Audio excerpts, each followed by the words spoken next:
विनिवेश पर बजट पर ऐलान न होने की संभावना बनती हुई दिखाई दे रही है। सरकार इस बजट में विनिवेश पर बिल्कुल शांत रह सकती है।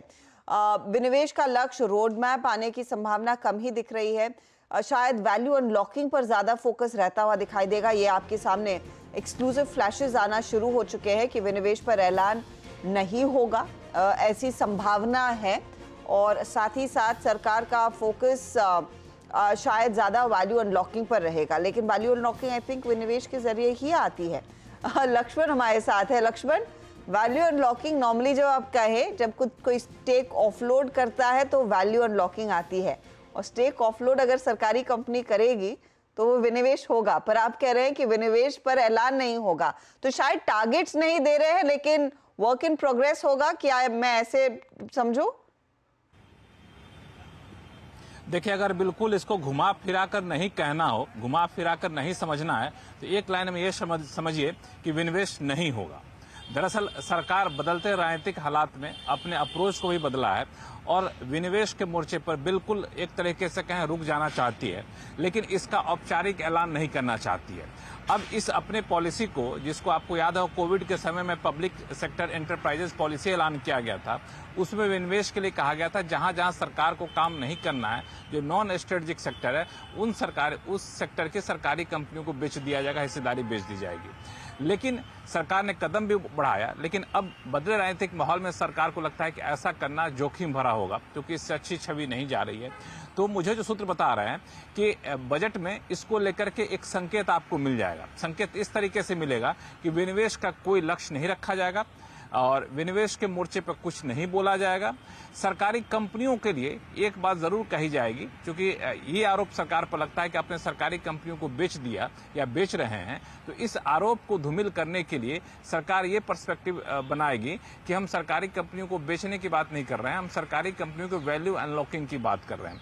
इसका मतलब ये होगा कि जो सरकारी कंपनियों के पास एसेट बचे हुए हैं, उस एसेट को कैसे मोनेटाइज किया जाए, जिसका नॉन कोर एसेट है, जो सरकारी कंपनियों के पास सुविधाएं हैं, उसको कैसे बेहतर किया जाए, मैनेजमेंट में किस तरह का प्रोफेशनलिज्म लाया जाए, ये सारी चीजें होंगी। और ये डिपार्टमेंट ऑफ पब्लिक एंटरप्राइजेज जो अलग डिपार्टमेंट है उसके पास चली जाएगी, वो ये सारी चीजें देखेंगी। उसका एक रोड मैप हो सकता है वहां पेश आता हुआ दिखे कि कैसे हम सरकारी कंपनियों को और मजबूत करेंगे। लेकिन विनिवेश के मोर्चे पर सरकार अब चुप रहना ही पसंद करेगी।